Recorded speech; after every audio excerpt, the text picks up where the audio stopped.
Bismillahirrahmanirrahim. Assalamualaikum warahmatullahi wabarakatuh. Halo semua, jumpa lagi dengan saya di mata kuliah geologi struktur pada pekan ke-6 dengan pembahasan mengenai rekahan dan deformasi brittle atau fractures and brittle deformation. Pada video kali ini, saya akan melanjutkan pembahasan pada bagian kedua, yaitu bagian yang membahas mengenai mechanical rekahan atau fracture mechanics. Jadi kita sudah sempat mengetahui apa itu fractures atau rekahan, bagaimana tipe-tipenya, dan sekarang kita masuk ke mechanical suatu rekahan. Nah, seperti yang dijelaskan pada video sebelumnya, bahwasanya terdapat 4 mode dari rekahan, yaitu mode 1 berupa opening yang dipengaruhi oleh extension fractures. Lalu ada mode kedua dan mode ketiga, itu dipengaruhi oleh shear fractures. Sedangkan mode keempat atau closing itu dipengaruhi oleh contraction fractures. Nah, untuk mode keempat ini karena khusus, jadi memang tidak akan ada bahasan yang lebih mendalam karena memang sudah spesifik terjadi pada batu gamping yang contoh produknya adalah di stilolite. Jadi mungkin untuk mode 1, mode 2 dan mode 3 mungkin akan kita bahas secara mekanikalnya pada video kali ini.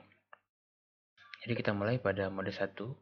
Mode 1 itu merupakan opening atau bukaan akibat dari adanya extension fractures atau fractures yang memanjang. Jadi dia membuat suatu ruang seperti ini yang nantinya akan memperbesar volume suatu batuan tersebut, yang nantinya akan ada pengisian di sini entah oleh mineral atau entah oleh udara atau kosong yang bisa dikatakan tidak ada terisi. Nanti bisa kita definisikan sebagai fissure atau sebagai vein. Itu. Nah, kita lihat di gambar kanan ini, bagian tengah ini, mohon maaf. Jadi ini merupakan model dari diagramornya. Jadi untuk mode 1 seperti ini, dan untuk mode 2 itu mungkin seperti ini untuk pembentukan fault. Nah, sebelum kita masuk ke diagramor, kita masuk ke mode 2 dulu. Mode 2 itu yang sliding berarti ada pergerakan secara translasi, dan tentunya adanya pergeseran di sini ya. Bisa kita lihat pergeseran. Sedangkan untuk mode 3 ini mode tearing, itu melibatkan slip yang sejajar terhadap tepi retakan. Nah, mode 3 ini sering dikaitkan dengan mode hybrid seperti itu, karena dia terbuka dan dia juga mengalami pergeseran. Oke, ini merupakan model dari diagramor untuk mode 1. Jadi kita lihat bahwasanya mode 1 itu didominasi oleh sigma 3 atau minimum stress dengan nilai negatif, atau di sini yang bekerja lebih dominan di tensile stress, dengan sigma 1 itu berada pada posisi kompresif, walaupun sebenarnya kebanyakan itu sigma 1 itu hampir mendekati nilai 0 atau hampir tidak memiliki nilai tegasan. Jadi lebih didominasi oleh tensile stress yang bekerja, otomatis akan membentuk suatu joint atau suatu kekar yang nantinya terisi atau tidaknya itu tergantung dari dari kondisi pada lapangan tersebut. Ini untuk model extension fractures. Nah, untuk yang extensional shear, ini adalah model untuk hybrid fractures. Jadi terjadi opening juga, terus lalu juga terjadi shearing yang dicontohkan oleh N-echelon fractures seperti yang dicontohkan pada gambar di video sebelumnya. Ini menghasilkan sebuah kekar yang berjajar membentuk model huruf S atau huruf Z begitu ya, dengan isian sebuah, anggaplah itu kuarsa, dan menunjukkan pola pergerakan tertentu. Bisa digunakan sebagai analisa kinematik. Nah, apa yang terjadi pada kondisi extensional shear tersebut, bahwasanya sigma 3 itu memiliki nilai negatif atau sigma 3 pada kondisi tensile, sedangkan sigma 1 itu pada kondisi kompresif yang cukup besar. Sehingga batuan itu didominasi baik oleh gaya kompresif maupun didominasi baik oleh kompresif stress maupun oleh tensile stress. Makanya terjadi extensional shear. Jadi ada pergeseran disertai dengan pemanjangan seperti itu ya. Nah, lalu yang ketiga itu adalah shear fracturing. Nah, inilah bentuk sebuah sesar. Nah, kondisi di sini adalah kondisi ketika sigma 3 itu dekat dengan nilai 0 atau sigma 3 hanya memiliki besaran yang sedikit lah, walaupun tensel mungkin sedikit, dan tentunya ada nilai prinsipal maksimum stress atau sigma 1 yang cukup dominan atau cukup besar. Nah, sehingga menghasilkan nilai lingkaran seperti ini. Nah, saya ingin kembali kepada materi tentang diagram Moore, bahwasanya besaran lingkaran Moore itu dipengaruhi oleh suatu nilai yang kita sebut sebagai diferensial stress. Apa itu diferensial stress? Diferensial stress itu merupakan selisih antara sigma 1 dengan sigma 3. Jadi kalau dikatakan stres, perbedaan stres kan kalau diartikan diferensial stress itu ke dalam bahasa Indonesia. Tentunya perbedaan stres antara maksimum dengan minimum. Sigma 1 dan sigma 3. Dan itu yang angka tersebut atau angka diferensial stres tersebut yang membentuk suatu lingkaran pada diagram Moore. Oke, jadi ini kita bisa lihat extensional fractures itu sebenarnya diferensial stressnya tidak besar. Ini juga tidak lebih besar daripada shear fracturing. Nah, tetapi kenapa di sini bisa rekah? Kenapa di sini bisa menghasilkan fractures? Dan kenapa ini juga bisa menghasilkan fractures? Padahal di sini kan nilainya lebih besar, jauh lebih besar daripada yang ini. Harusnya ini nilai diferensial stressnya kecil, harusnya tidak menghasilkan fractures dong. Pertanyaannya seperti itu ya. Nah, kita bisa lihat bahwasanya ada suatu garis yang digambarkan di sini yang kita beri nama sebagai failure envelope atau nanti kenal dengan failure envelope. Jadi garis ini adalah garis di mana batuan tersebut atau material tersebut itu akan mengalami fail. Oke, jadi once ketika lingkarannya seperti ini nih, ada yang bersentuhan pada garis ini, pada garis failure envelope, itu akan fail. Ini kondisi kritis. Jadi batuan tersebut pasti akan mengalami fracturing. Karena menyentuhnya di bagian sini, di bagian tensile regime atau tensile field, maka akan menghasilkan sebuah kekar. Nah, beda ceritanya ketika extensional shear, dia menyentuh failure envelope-nya itu di sini, di antara compressive field dengan tensile field, maka dia akan membentuk sebuah end echelon fractures. Nah, sedangkan untuk yang faulting itu menyentuh garis failure envelope-nya di bagian compressive field. Jadi dia akan membentuk sebuah sesar. Seperti itu ya. Itu nanti kita akan bahas di beberapa slide selanjutnya. Sebelumnya saya ingin memasuk ke dalam teori dari Anderson. Teori failure dari Anderson. Oke, suatu batuan itu walau dengan memiliki nilai sigma 1 tertentu dan sigma 3 tertentu, pada kondisi ini kan kita anggap pada kondisi theta sama dengan 45 kita anggap. Jadi di sini batuan tidak mengalami fail. Di dalam kondisi beberapa kondisi tertentu seperti yang kita lihat di gambar ini batuan tidak mengalami fail. Jadi tetap stabil. Nah, coba kita miringkan sedikit. Nah, pada saat kondisi ini kan lebih miring, tetanya lebih besar daripada 45 derajat, namun kondisi batuan masih belum fail. Nah, dan pada titik tertentu, akhirnya pada theta 60 derajat, nah, pada theta 60 derajat, akhirnya batuan tersebut mengalami fail. Dan kita bisa katakan bahwasanya pada titik ini,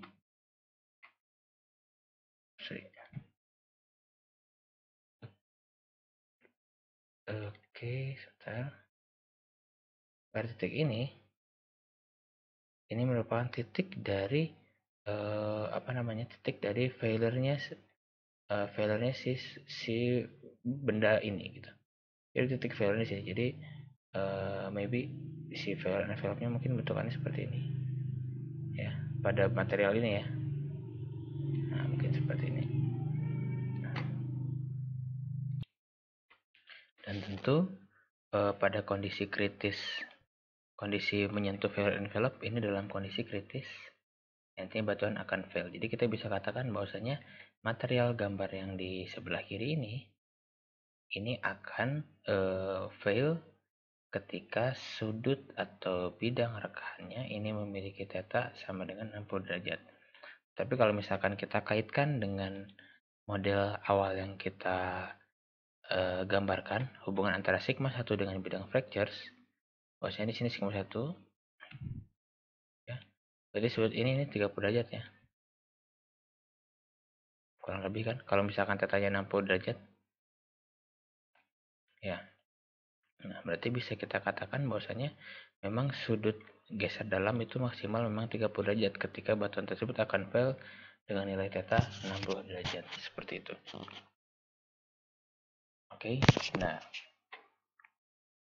itu untuk Anderson awal, dan tentunya ini adalah hubungan ini Anderson membuat suatu pernyataan yang memang sangat digunakan oleh para geologis atau para GNG, bisa dikatakan rekan-rekan yang bekerja dari ilmu kebumian untuk menentukan sebuah sesar. Jadi penentuan sebuah sesar apakah sesar tersebut memiliki pergerakan normal, pergerakan sesar naik, atau pergerakan sesar mendatar, itu ditentukan dari kondisi prinsipal stres yang terjadi pada benda tersebut. Nah, Anderson membagi ke dalam 3 bagian atau 3 jenis sesar, yaitu sesar normal atau normal fault, bisa kita sebut juga sebagai sesar turun. Yang kedua itu reverse fault atau thrust fault, atau kita kenal sebagai sesar naik dan sesar anjak. Lalu ada yang ketiga yaitu strike slip fault, yaitu sesar mendatar. Nah, ingat ketika kita bermain pada bidang 3 dimensi, kita akan selalu dihadapkan pada satu sumbu vertikal dan 2 sumbu horizontal. Oke. Nah, sumbu vertikal tersebut itu pasti akan ada satu principal stress di sana, entah sigma 1, sigma 2 atau sigma 3. Pun dengan horizontal 1 dan horizontal 2. Oke. Nah, ketika ini kita bisa lihat satu persatu bahwasanya ketika kondisi normal fault ini akan terjadi ketika sigma 1 atau maksimum principal stress itu berada pada kondisi vertikal. Oke ya. Jadi sigma 1 itu berada pada kondisi vertikal. Dan sigma 3 minimum stress dan sigma 2 intermediate principal stress itu berada pada pada posisi di horizontal. Oke. Itu untuk kondisi normal fault. Nah, kondisi yang kedua adalah ketika ketika bentukan sesar naik gitu. Sesar naik itu kondisi ketika maksimum stress, prinsipal maksimum stress atau bisa kita sebut dengan sigma 1 itu berada pada posisi horizontal. Sedangkan sigma 3 atau minimum stress itu berada pada posisi vertikal. Kita bisa lihat nih, di sini sigma 1-nya dari horizontal, sigma 3-nya di vertikal ya. Jadi bentukannya pasti sesar naik. Itu untuk pola yang kedua. Lalu pola yang ketiga itu di strike slip fault atau sesar mendatar. Itu kondisi ketika sigma 1 atau maksimum stress dan sigma 3 minimum stress itu sama-sama berada pada posisi horizontal. Jadi bisa kita katakan sigma 1 itu pada horizontal maksimum stress dan sigma 3 pada horizontal minimum stress. Jadi yang pada strike slip fault itu kondisi vertikal ada pada sigma 2. Oke ya. Jadi ketika nanti saya tanyakan normal fault itu apa, reverse fault itu apa, dan selective fault itu apa, kalian jawabnya positional principal stress tadi berdasarkan sumbu-sumbu. Sumbu vertikalnya apa, sumbu horizontal maksimalnya apa, sumbu horizontal minimumnya apa. Nah, ini bisa sebenarnya bisa kita hafalkan dengan model tangan ya. Jadi kita bisa menghafalkan dari pola tangan. Tapi sebelum itu saya ingin menjelaskan dulu bahwasanya kita lihat sigma 1 ini selalu membentuk sudut lancip. Oke. Jadi sudut lancip ini maksimal memiliki nilai 60 derajat. Kan 30 derajat ke set 1, 30 derajat ke set 2. Jadi total 60 derajat lah paling besar. Sedangkan sigma 3 tentunya sisanya ya 120 derajat nih. Membentuk sudut tumpul. Dan sigma 2 itu selalu berada pada perpotongan antara set 1 ini dan set 2. Nah, saya selalu menggambarkan atau saya diajarkan sebenarnya menghafalnya dengan menggunakan tangan. Jadi kita anggap seperti ini ya. Coba bisa dilihat dulu gambar saya di kanan bawah ini. Jadi kita tangan ini kita lihat tangan saya. Jadi kondisi atas dan bawah ini kan menunjukkan sudut lancip nih. Ya. Atas dan bawah saya ini, atas dan bawah tangan saya ini merupakan arah dari sigma 1. Ini kondisi pada normal fault ya. Dan di kiri kanan kita lihat, kiri kanan saya ini itu menunjukkan sudut tumpul. Dengan hal lain, kiri kanan ini merupakan sigma 3. Dan lihat perpotongan tangan saya nih, silangnya di sini ya. Ya sinilah. Di sini nih, kita lihat di sini. Nah, itu kan perpotongan nih antara tangan kanan dan tangan kiri saya. Itu yang dikatakan sigma 2. Nah, kondisi normal fault adalah kondisi ketika posisi prinsipal saja seperti ini. Sigma 1 berada pada vertikal, sigma 3 di kiri kanan di horizontal, sigma 2 di depan belakang saya nih. Di depan mata saya sigma 2 itu horizontal juga. Itu kondisi ketika normal fault. Nah, ketika reverse fault, saya coba tangan saya dibeginikan. Jadi atas bawah saya ini dalam kondisi sudut tumpul kan. Sigma 2 masih tetap di depan saya. Sigma 1 di kiri dan kanan saya. Ini membentuk sudut lancip gitu. Sedangkan posisi strike slip bisa dikatakan seperti ini. Jadi sigma 1 bisa kelihatan dari depan saya atau dari arah kalian nih yang melihat saya sekarang. Lalu sigma 2 itu ada di atas dan bawah. Sedangkan sigma 3 di kiri dan kanan saya. Seperti itu ya. Jadi itu untuk mempermudah menghafal dari teori Anderson. Jadi pembentukan normal fault, reverse fault, dan selective fault itu berdasarkan dari posisi principal stress ya. Posisi sigma 1, posisi sigma 2, dan posisi sigma 3. Oke, nah ini adalah teori dari kegagalan, failure-nya dari Anderson. Ini sebenarnya sama dengan yang tadi. Jadi kalau orang teknik, mungkin nanti kalian juga lebih mengenal adanya vertical stress dan horizontal maksimum, horizontal minimum. Jadi kan tadi saya sudah bilang ketika kita bicara 3 dimensi, pasti kita berbicara mengenai adanya satu sumbu vertikal dan 2 sumbu horizontal. Nah, horizontalnya itu bisa horizontal maksimum dan horizontal minimum. Pasti horizontal maksimum ini memiliki nilai yang lebih besar daripada horizontal minimum tentunya ya. Nah, ini adalah kondisi normal. Kondisi normal itu kondisi ketika SV itu nilainya lebih besar daripada XH max dan XH max tentunya lebih besar daripada SH min. Ini adalah kondisi pada sumbu. Jadi kita mengenal ketika kita berbicara principal stress itu berbicara terkait dengan sigma 1, sigma 2, dan sigma 3. Tentunya sigma 1 itu harus dan akan selalu lebih besar daripada sigma 2 dan sigma 2 akan selalu lebih besar daripada sigma 3. Jadi kita bisa katakan untuk normal fault ini sigma 1-nya itu jadi SV, sigma 2-nya jadi XH max, sigma 3-nya jadi SH min. Nah, untuk kondisi strike slip sigma 1-nya itu pada kondisi SH max, sigma 2-nya pada kondisi SV, dan sigma 3 pada kondisi SH min, seperti itu ya. Dan untuk reverse fault, sigma 1-nya dari XH max, sigma 2-nya SH min, dan sigma 3-nya pada kondisi SV seperti itu. Nah, itu untuk Anderson teori terkait dengan sesar. Jadi saya harap itu sudah bisa dipahami atau kalian paksa untuk pahami itu ya, karena memang inti dari geologi struktur sebenarnya itu juga.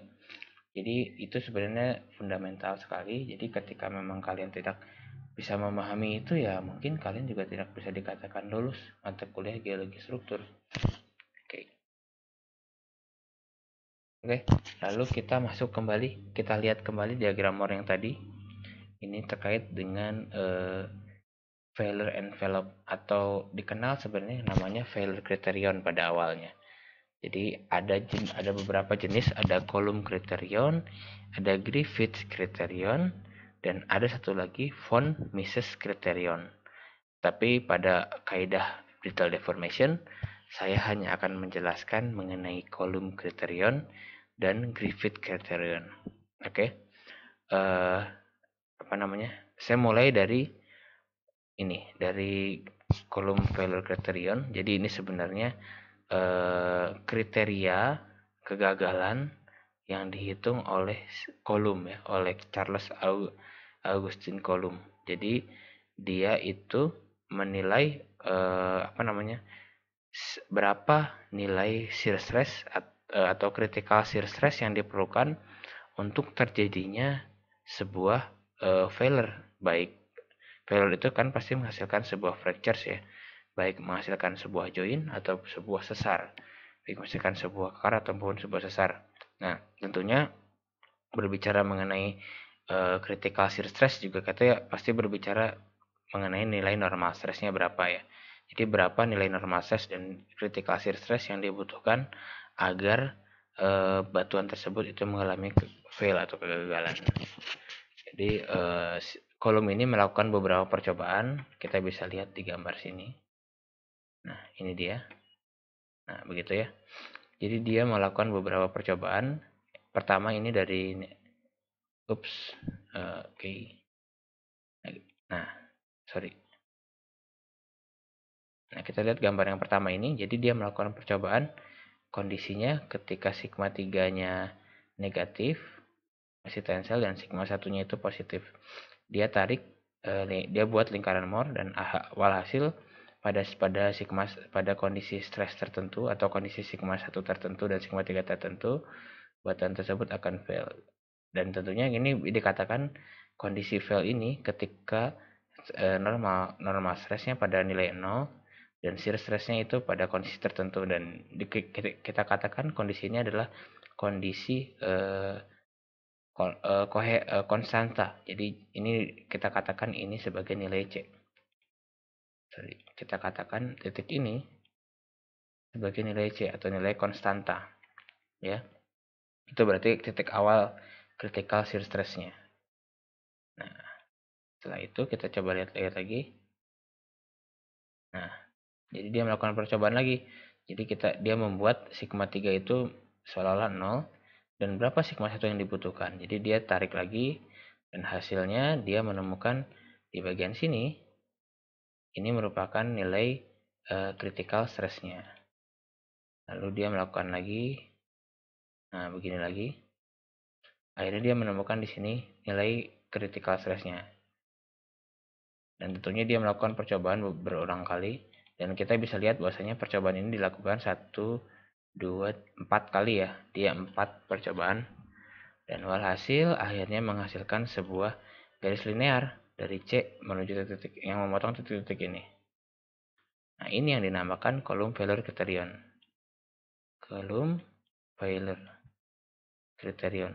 Atau bisa disingkat dengan CC ya, kolom criterion.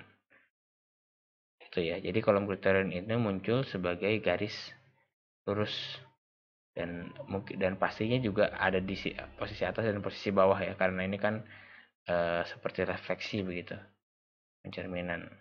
Nah, ini gambarannya seperti ini. Itu untuk kolom failure criterion. Oke, nah lalu kita kan di awal tadi kita mengenal istilahnya failure envelope. Jadi apa perbedaan kolom failure criterion dan failure envelope? Jadi sebenarnya sama. Jadi untuk kolom failure envelope itu merupakan sebuah kolom kriterion yang digambarkan sebagai dua garis lurus pada diagram Moore. Jadi seperti inilah file envelope tuh. Ini gambar seperti ini. Dan ketika kondisi lingkaran ini berada jauh atau berada di dalam failure criterion ini, atau tidak menyentuh failure criterion ini, itu bisa kita katakan batuan tersebut dalam kondisi stabil. Oke ya. Lain halnya ketika lingkaran Moore-nya itu sudah bersentuhan dengan failure envelope. Ini dikatakan dalam kondisi kritikal. Oke. Dan di saat inilah maka akan terjadi sebuah fractures.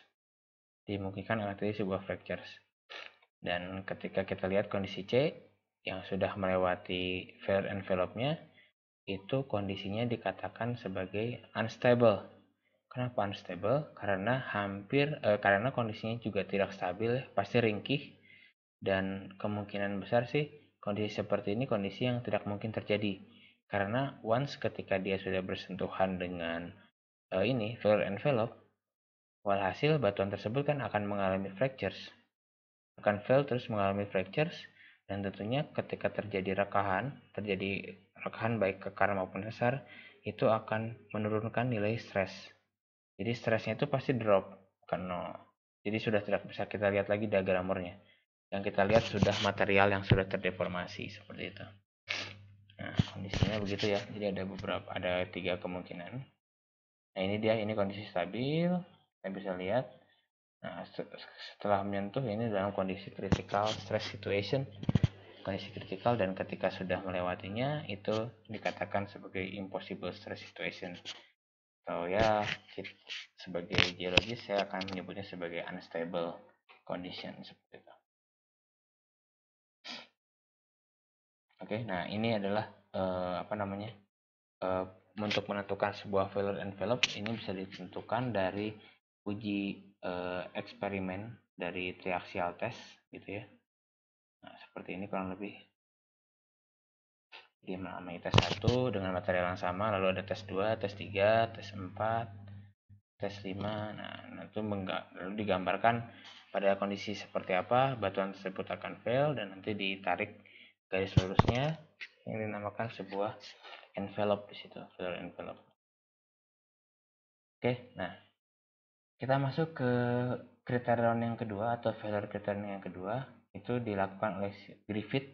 Jadi Griffith ini melakukan penelitian setelah kolom selesai ya. Jadi dia memiliki gagasan bahwasanya batuan itu sebelum mengalami pensesaran atau sebelum mengalami fail yang tadi kita lihat, bahwanya secara mikroskopis atau secara ukuran butirannya masing-masing itu dia akan mengalami fracturing atau yang kita kenal sebagai kataklasis ya. Kalau di awal dia akan mengalami kataklasis. Jadi kalau misalkan kolom tadi, jadi berpikir ini kondisi ketika gambar satu ini kondisi wall rock ketika sebelum terdeformasi. Lalu ketika sudah terdeformasi dia akan membentuk seperti gambar 5 ini ya. Tetapi pada kenyataannya tidak seperti ini kan. Jadi Griffith itu menjelaskan bahwasanya tidak bisa kita loncat dari posisi 1 sampai posisi 5. Jadi posisi 1 harus berubah ke posisi 2 dulu, dia mengalami yang tadinya ada ini bentukannya biasa aja gitu. Nah, lalu dia harus mengalami ini kontraksional seperti ini. Jadi mengalami shortening mungkin dari volumenya, pemadatan. Lalu setelah itu mungkin mengalami rekahan secara skala intragranular begitu. Lalu akhirnya seiring dengan perkembangannya fractures itu, jadi terkoneksi nih rekahan yang satu dengan rekahan yang lain saling menyambung dan akhirnya membentuk suatu rekahan yang besar yang dikatakan sebagai fault. Nah, jadi ketika perbedaannya ketika kolom itu melakukan percobaan dengan data megaskopis ya, dan dengan data megaskopis dan menggunakan sesar, maka Griffith itu melakukan percobaan dengan data kekar atau data tensile stress dengan data produk dari tensile stress dengan skala mikroskopis dan submikroskopis. Nah, akhirnya dia menghitung dari ini ya, objeknya itu dari crack atau mini cracks dan kristal-kristal yang terdeformasi. Walhasil Griffith itu kita bisa lihat bahwasanya Griffith failure criterion itu dalam model kurva seperti ini, yang garis hijau. Sedangkan kolom di sini. Oh ya, kolom itu memiliki nilai mu. Nilai mu itu 0,6. Mu itu adalah tan dari sudut ini ya. Jadi kita bisa anggap 0,6 itu adalah perbandingan antara bidang vertikal dengan bidang horizontal. Jadi ini sudutnya itu 0,6 lah kita bilang. Dan startnya dari nilai C di sini ya, nilai konstantanya. Nah, ini perpaduannya. Jadi ini untuk amfibolit. Amfibolit berarti untuk batuan metamorf ya. Sedangkan ini untuk batu bara, tukul. Jadi sedikit berbeda nilainya ya. Sedikit berbeda kondisinya. Akhirnya setelah itu akhirnya kita mix atau kita ya. Akhirnya para peneliti itu mix antara Griffith dan kolom kriteria karena memang Griffith itu cocok digunakan ketika diagram Moore atau lingkaran Moore itu pada kondisi tensile di tensile field di sini. Sedangkan kolom kriterion itu kondisi ketika pada kondisi compressive field. Jadi ditarik jalan tengah. Jadi ketika compressive field itu digunakan kolom envelope. Sedangkan ketika kondisinya tensile itu digunakan Griffith envelope. Jadi bentukannya seperti ini. Nah, ini Griffith-nya dan ini adalah kolomnya. Jadi dia membentuk sebuah garis dan di bagian kuadran 2 ini membentuk sebuah curve gitu ya. Nah, walhasil akan membentuk seperti ini. Jadi ada Griffith di bagian tensile sini, ada kolom kriterion di bagian kompresif, dan ada von Mises kriterion di bagian sini. Nah, ini von Mises kriterion ini produk-produknya produk-produk ductile. Nah, lalu apa kaitannya dengan produk-produk struktur yang tadi kita jelas, produk-produk diskontinuitas yang tadi disampaikan di awal. Nah, kita lihat nih. Jadi untuk bagian yang sini, lingkaran yang pertama ini, ketika menyentuh Griffith kriterion lah, kita anggap ketika batuan tersebut menyentuh Griffith kriterion, dia akan menghasilkan sebuah kekar seperti ini, atau tensile fractures. Nah, ketika yang B, ini posisi B ini dikatakan hybrid atau mixed fractures begitu ya, ada tensile dan shear-nya, itu menghasilkan model seperti ini nih. Tadi N echelon tadi kan. Nah, posisi C ini menghasilkan ini shear fractures, adanya posisinya di sekitar sini. Jadi pengaruh ada kolom kriterion, dan bagian D dan E ini sudah masuk ke zona plastic deformation. Jadi kita bisa abaikan dulu. Tadi kan kita sudah sempat bahas juga mode 1, mode 2 dan mode 3. Jadi mode 1 di posisinya di sini nih. Nah, oke. Tensile kan, tensile fractures. Lalu mode 2 di sini. Ini yang sliding, jadi pure di shear fractures lah kita anggap, pengaruh oleh kolom kriterion. Dan mode 3 ini kondisi di sini ya, kondisi di hybrid, itu di tearing, itu mode 3. Oke, nah tentunya Griffith model ini bisa dikembangkan lagi. Jadi Griffith itu beranggapan bahwasanya ketika kondisi rekahan di awal membentuk lingkaran seperti ini ya, lingkaran lah, dan membentuk elips seperti ini. Tentunya ketika dia berkembang ke tahap yang lebih lanjut, ini akan memiliki perbedaan. Nah, yang tadinya elips tadi, yang mungkin bentuknya fan atau bentuk kristal yang sudah terdeformasi pada ductile deformation terus terangkat ke permukaan pada posisi brittle. Nah, ketika berkembang dia akan membentuk sebuah diskontinuitas baru. Sedangkan yang bentuknya lingkaran sama sisi itu cenderung lebih kuat untuk menahan stresnya. Jadi tidak akan membentuk sebuah diskontinuitas, tidak seringkih yang bentukan elips. Modelnya seperti ini ya. Nah, ini dia. Semakin besar perbedaan nilai perbandingan antara sisi dengan sisi semakin tidak simetris, semakin tidak lingkaran, nanti dikatakan semakin tidak lingkaran, itu akan semakin mudah untuk seperti ini, untuk membentuk diskontinuitas baru. Juga sama, sebenarnya polanya seperti ini. Nah, akan menghasilkan sebuah tensile di bagian sini dan di bagian sini tentunya, karena adanya tidak seimbang. Nanti mungkin bisa dibaca untuk lebih lengkapnya. Nah, lalu timbul pertanyaan sebenarnya. Jadi apa manfaatnya kita mempelajari tadi Mohr circle, lalu hubungannya dengan fractures, kondisinya fail seperti apa? Jadi banyak sekarang perkembangan ilmu pengetahuan yang malah menjadikan rekahan itu sebagai sumber sumber pendapatan baru begitu ya. Jadi kita mengenal adanya basement reservoir. Jadi ceritanya itu batuan beku yang solid begitu ya. Dibikin rekahan atau dibuat suatu kondisi sehingga batuan beku tersebut pada kedalaman mengalami sebuah rekahan, dan tentunya nanti rekahan tersebut kan menimbulkan volume yang kosong tuh, membuat suatu ruang yang nantinya reservoir itu akan terjebak di sana, yang nantinya bisa disedot nih hidrokarbonnya yang terjebak di basement seperti itu. Ataupun pada kondisi geothermal ketika kita ingin meloloskan sebuah air gitu kan, biar lebih ringan atau biar lebih sustainable begitu, atau pada hidrogeologis begitu.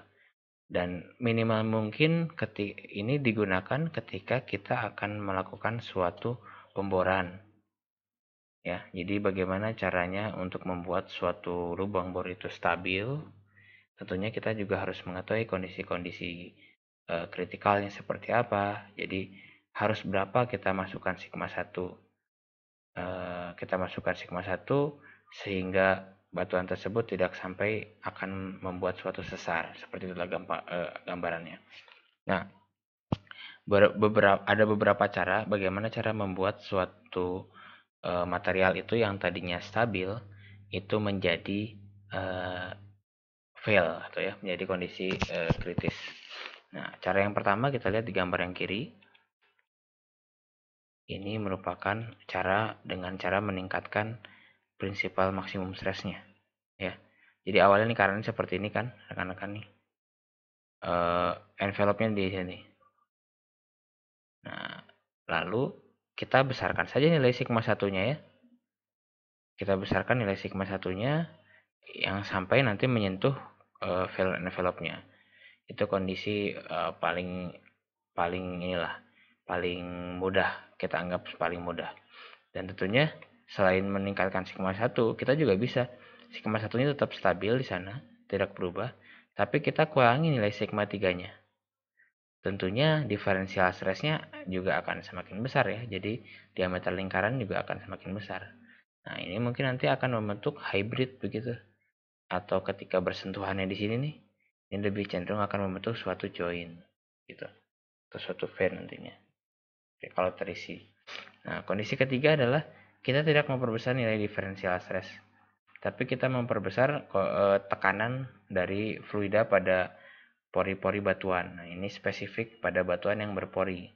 Nah, di mana batuan yang berpori itu kondisi spesifik untuk batuan sedimen ya. Karena batuan sedimen itu bisa kita katakan poroelastik begitu. Nah, kita coba flashback kembali ke bagian bagian stres di part terakhir yang saya membahas mengenai efektif stres. Jadi efektif stres itu merupakan selisih antara total stres yang diberikan pada batuan dikurangi dengan tekanan dari fluida. Jadi ketika kita menggambarkan Mohr circle, apalagi pada kondisi batuan sedimen, pastikan itu sudah digambarkan pada kondisi efektif stres. Jadi begini, ini dia kondisi efektif stres. Jadi pastikan bahwasanya ini sebuah butiran, ini sebuah batuan sedimen, dan tentunya dia memiliki pori-pori ya. Dan hampir selalu pori-pori tersebut terisi oleh air, begitu. Dan air ini kita anggap bukan air, kita anggap fluida ya, terisi oleh fluida, dan fluida ini pasti memiliki tekanan yang masing-masing. Jadi kita anggap bahwasanya kita memberikan stres pada batuan ini nih, begini ya, dari vertikal nih, kita anggap dari vertikal sebesar 30 MPa. Oke, 30 MPa. Nah, di sini juga kita berikan nih, di sini ada sigma 3-nya. Dia merespon dengan nilai 5 MPa. Oke. Nah, ternyata ternyata setelah dianalisis atau di kedalaman tertentu kita hitung tekanan porinya itu memiliki nilai sekitar 10 MPa ya. Jadi saya coba gambarkan pulpen yang lain, warna hijau lah. Nah, air ini ternyata memiliki tekanan sebesar 10 MPa ya. Nah, ke sini 10 MPa, tentunya ke sini juga 10 MPa. Nah, oke. Aduh, maaf ya gambarnya. Nah, begitu. Nah, tentunya tentunya kita juga harus mengetahui nilai efektif stresnya. Walhasil efektif stres pada kondisi vertikal ini itu memiliki efektif stres nilainya 20 MPa. Oke. Sedangkan kondisi di sigma 3 ini 5, karena nilainya 5 dikurangi 10 jadi akan menghasilkan nilai minus 5. Otomatis kalau minus 5 jadi pasti menghasilkan tensile stress seperti ini ya. Nah, minus 5 MPa. Nah, begitu ya. Jadi kondisi batuan itu berubah. Jadi kan kalau kita gambarkan ke diagram Mohr malah. Nah, awalnya kan mungkin 5 MPa di sinilah, taruhlah. 30 MPa di sini. Kita gambar lingkaran di sini. Ini kondisi awalnya. Nah, terus lalu kondisi ketika sudah dihitung efektif stresnya. Jadi kondisinya 5 MPa mungkin di sini ya, minus 5 MPa di sini. Saya gambar di warna merah deh. Ini kondisi 5 MPa di sini dan 20 MPa di mana? Mungkin 20 MPa di sekitar sini. Jadi dia memiliki lingkaran yang begini nih. Walaupun diferensial stressnya tetap sama begitu. Kan bergeser tuh ininya ya, positioningnya. Nah, kita anggap seperti ini. Jadi awalnya bentukannya seperti ini tanpa kita hitung tekanan porinya. Lalu ketika kita sudah hitung efektif stresnya, dia bergeser seperti ini. Nah, jadi mungkin dari kondisi yang kita anggap belum stabil, ternyata ketika dihitung efektif stresnya, bahkan batuan tersebut pada kondisi kritikal begitu. Jadi itu yang harus hati-hati seperti itu. Nah, lalu itu kondisi ketika batuannya untuk porus, dan ini batuan kondisi shear fractures ketika batuan itu non porus. Nah, tidak ada porositas, jadi sebenarnya lebih mudah, dan ini perkembangannya. Nah, oke, jadi ini nanti sebentar. Nah, ini kan kondisinya seperti ini. Jadi gambarnya kurang lebih dia membentuk sebuah kumpulan fractures di sini yang nanti kita bisa sebut sebagai systematic fractures atau discrete fractures yang nantinya rekahannya ini memisahkan antara bagian yang atas dan bagian yang bawah. Nanti ini bisa kita pelajari di deformation band ya. Nanti sebenarnya ini linking untuk ke part selanjutnya.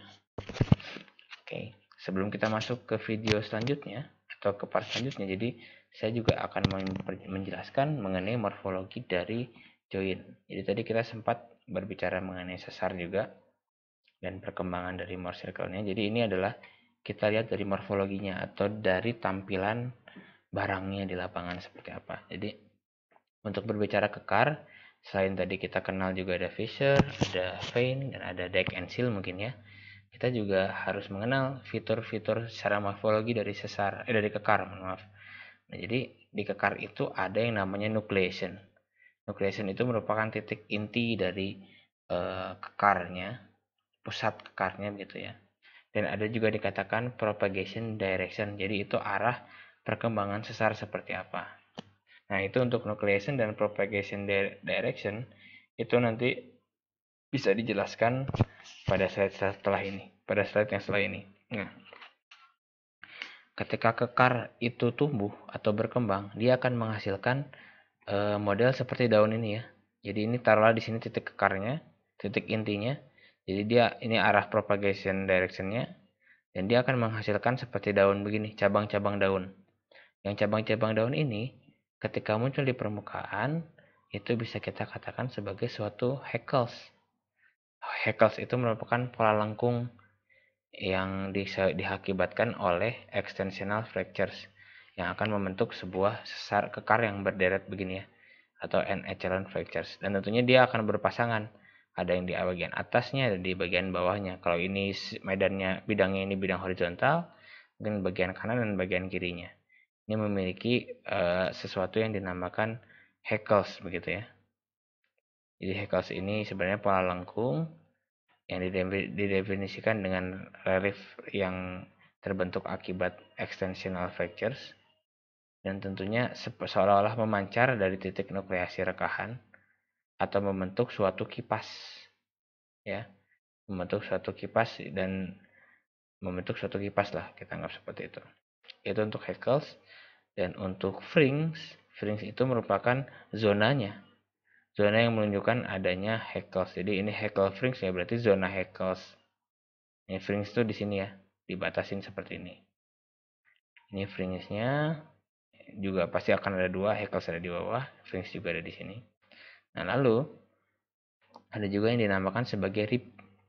Jadi rib ini atau rib marks, ribs atau ribs mark begitu, atau rib marks itu merupakan struktur eliptikal atau konkoidal yang terjadi ketika adanya perkembangan dari extension fractures.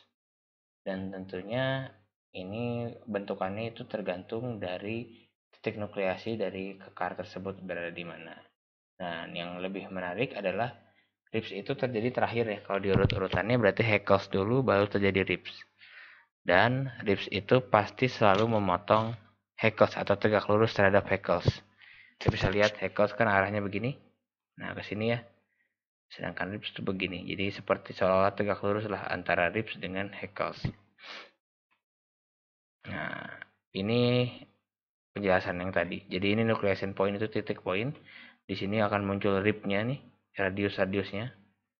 Nah, ribs. Nah, ini semakin bertumbuh si sebuah kekar itu dia akan memiliki cakupan radius yang lebih besar lagi. Nah, increment itu adalah jarak antara rib satu dengan rib yang lainnya. Modelnya seperti ini ya, rekan-rekan. Nanti ini ada ilustrasinya nih. Nah, jadi dia bertumbuh begitu. Ribs, lalu ada hecklesnya juga ditutup oleh ribs, ada hackles ditutup oleh ribs seperti itu. Di sini kita katakan sebagai fringnya, di permukaan ini hecklesnya, ini kita katakan sebagai ribnya ya. Dan ini itu adalah propagation direction. Jadi ada dua, bisa ke kanan dan bisa ke kiri tentunya. Untuk propagation direction seperti itu. Oke. Nah ini dia. Jadi apa yang tentunya dengan adanya morfologi yang tadi itu kita bisa katakan bahwasanya sebuah kekar itu tidak terjadi mungkin satu waktu saja. Tidak terjadi pada detik itu saja. Jadi mungkin akan ada pertumbuhan.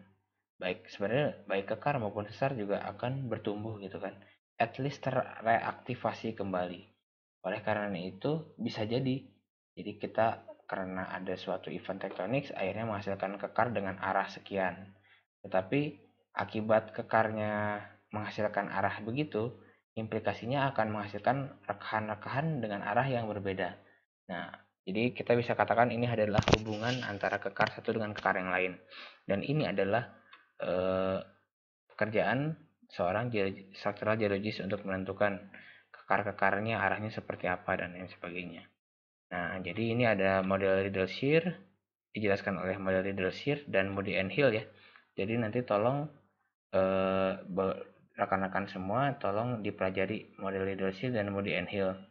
Jadi mungkin untuk pekan-pekan selanjutnya ketika kita masuk penjelasan mengenai Riedel shear maupun Moody and Hill, itu kalian tidak canggung atau tidak kebingungan lah, tidak terlalu kebingungan. Itu berhubungan dengan kekar yang umurnya tua dan kekar yang umurnya muda. Seperti itu.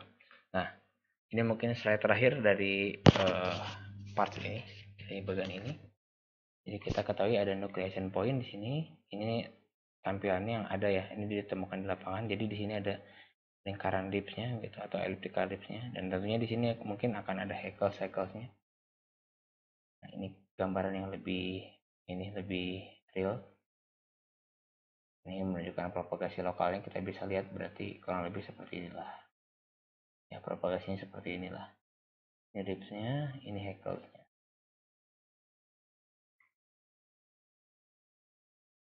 Oke, mungkin sekian untuk video pembelajaran bagian kedua mengenai mekanisme fractures. Jadi setelah ini silahkan kalian lanjutkan untuk